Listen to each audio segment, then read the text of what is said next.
tengok Nabi Muhammad SAW masuk ke pasar, yamshuna fil aswaq, berjalan di pasar dan memeriksa pedagang.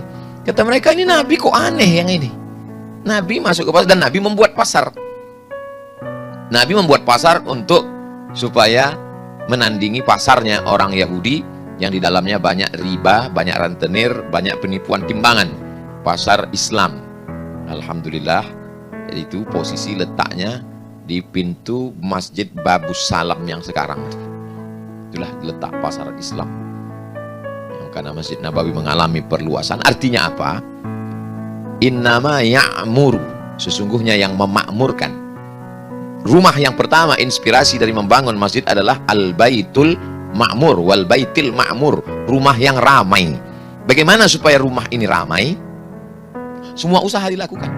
Jadi jangan salahkan nanti kalau ada masjid di sampingnya punya minimarket. Kenapa? Ramai. Gak boleh dekat masjid ada pasar. Berarti haram semua lah Masjid Nabawi, Masjidil Haram tuh. Semua jamaah umroh sekali ke masjid, ke pasar 2 kali. Karena ini hotel, ini masjid. Antara hotel dan masjid, pasar. Ke masjid sekali, balik ke masjid. Ke masjid sekali, ke pasar 2 kali. Jangan heran tas itu beranak bercucu. Parah ini, parah. Karena memang sejalan Islam. Makanya bunyi ayatnya, idza qudiyatis shalah, kalau sholat sudah dilaksanakan, fantashiru fil ardh, bertebaranlah di atas muka bumi, wabtaghu min fadlillah, cari karunia Allah. Apa makna ayat itu? Karena setelah keluar masjid ada toko, ramailah dia. Toko-toko itu, ruko-ruko itu di depannya adalah suara azan. Seperti kita di Masjidil Haram, Masjid Nabawi, masuk ke mall Zamzam Tower itu, pasar-pasar, azan tutup semua. Hayya 'alas shalah. Begitulah idealnya. Dan tanah wakaf. Tanahnya tanah wakaf, dibangun dengan uang wakaf. Orang datang nyewa. Lalu kemudian berapa pengelola mendapat? 10%. Yang 90% balik ke makmuran masjid. Jadi kalau begitu, barulah terjawab kegelisahan orang yang selama ini, saya kurang setuju Ustaz Somad kalau khotib khutbah masih ada lagi kotak sedekah. Betul cakap Bapak nih, tapi tanah wakaf mana? Sekarang udah kalau disebut tanah wakaf 3. Tanah wakaf masjid, tanah wakaf sekolah, tanah wakaf kubur. Mana ada hasilnya? Tapi coba di atas tanah wakaf itu rumah sakit. Ada Ustaz di atas tanah wakaf rumah sakit? Ada. Pergilah ke Al-Azhar Mesir. Di samping Al-Azhar ada namanya Mustashfa Al-Husain. Husain nama cucu Nabi, karena depannya ada Masjid Husain. Rumah sakit Husain, tanah itu tanah wakaf. Kawan saya suka makan cabai, mengunyahnya malas. Bertumpuk biji cabai itu di dalam, usus buntu. Tahun 97, 98, 99 krisis moneter. Periksa usus buntu. Operasi 2000 pon. Kali 2000 rupiah 4 juta. Duit tak ada. Makan pun payah, krisis moneter.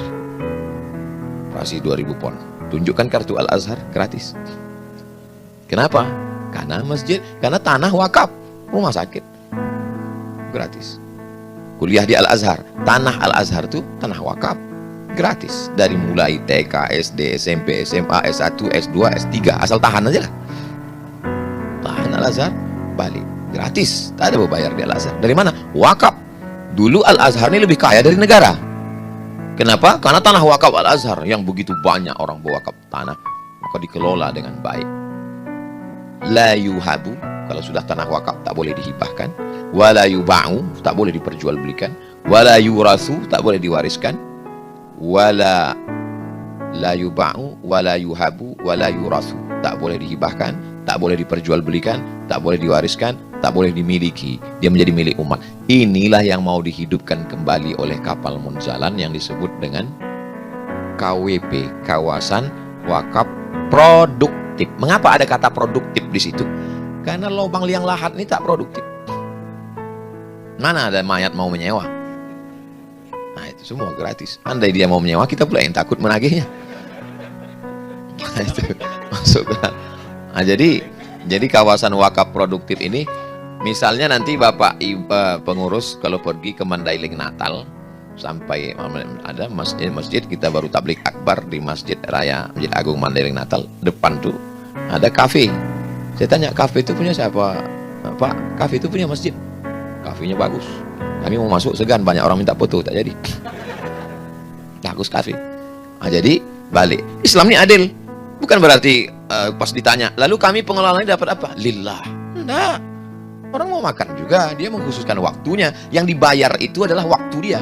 Sebenarnya dia bisa buka usaha lain, tapi karena untuk masjid ini, maka wakaf 10% dari hasil keuntungan, bukan dari modal. Beda dengan zakat. Zakat 1/8. Begitulah adilnya Allah Subhanahu wa Ta'ala. Bagaimana supaya masjid ini ramai? Maka jangan heran kalau pengelola masjid ini anak-anak muda, muncullah untuk membuat kafe yang Islamic cafe, muncullah di situ ada sarana olahraga yang Islami, menutup aurat, muncullah ide untuk membuat ada skateboardnya. Kenapa muncul ide-ide? Karena anak muda itu yang berpikir untuk naik skateboard. Kalau orang tua mah terpikir patah nanti tulangnya, itulah. Asam urat, asam pedas, asam lambung semua naik. Itu. Tapi bukan berarti cakap saya ini menyinggung perasaan bapak pengurus yang tua-tua. Enggak. Saya tak ada melihat ini ada tua. Kalaupun ada, ini adalah anak-anak muda yang terjebak di tubuh orang tua. Nah, gitu. Semangatnya muda semua, lupa usia kalau udah mengurus masjid ini. Maka banyak juga pengurus masjid ini tak mau mundur. Karena dia merasa masih muda terus. Dan kalau mundur tak mau lagi datang ke masjid. Itu. Jadi ini pengalaman saya beberapa kali tausiah ke masjid, saya tanya, Pak, ini masjid ini dulu kan pengurusnya Pak Anu. Dia yang pertama kali bawa saya ke masjid nih. Betul Pak Ustadz. Mana dia? Meninggal. Ada Pak Ustadz. Rumahnya situ kan? Iya, saya dulu ingat makan. Kenapa dia tak datang lagi? Sejak tak terpilih tak pernah lagi datang Pak Ustadz. Parah ini. Makanya di awal ayat itu coba tengok. Innama ya'muru masajidallah. Jadi kalau orang berpikir macam ini berarti dia udah merubah ayat. Innama ya'muru masajida, pengurus. Masjid ini bukan punya pengurus. Masjid ini masajid Allah. Dipahamkan dia bahwa masjid ini punya Allah. Kami ini hanya diangkat sebagai penerima amanah, sebagai memakmurkan rumah Allah. Sementara ada orang-orang yang lebih baik. Kalau ada orang lebih baik dipilih oleh masyarakat, dudukkan dia di situ. Hasilnya dibukalah sekolah. Lalu masjid tidak hanya sebagai tempat ritual ibadah. Nabi SAW mengajar kepada sahabat, hadis-hadis didengar dari Nabi, meninggal Nabi disampaikan sahabat, meninggal sahabat disampaikan tabi'in, meninggal tabi'in disampaikan tabi'in. Makanya ketika mereka pindah ke suatu daerah, yang mereka bangun masjid. Masjid Amr bin As di Mesir. Imam Syafi'i mengajar di situ. Masjid Amr bin As. Dari mulai pagi sampai malam. Tafsir ada, hadis ada, fiqih ada. Itu yang disebut dengan halaqah. Halaqah artinya lingkaran. Karena syekh duduk, lalu murid pun duduklah keliling. Ada halaqah hadis, ada halaqah tafsir, ada halaqah fikih, ada halaqah usul fikih. Banyak sekali. Sebelum ada kelas. Belakangan dari barat baru muncul kelas. Guru di depan, murid di belakang. Tak tahu mana yang mencontek, mana yang paham, mana yang tak paham. Kalau sistem halaqah, dia kontak langsung. Nampaknya biji mata murid itu masing-masing. Gimana? Paham? Ada. Maka kata Imam Syafi'i, idza qara'a 'alaika faqul haddatsana wa idza qara'ta 'alaihi faqul akhbarana. Kalau gurumu membacakan, nanti saat meriwayatkan kau katakan haddatsana syekh.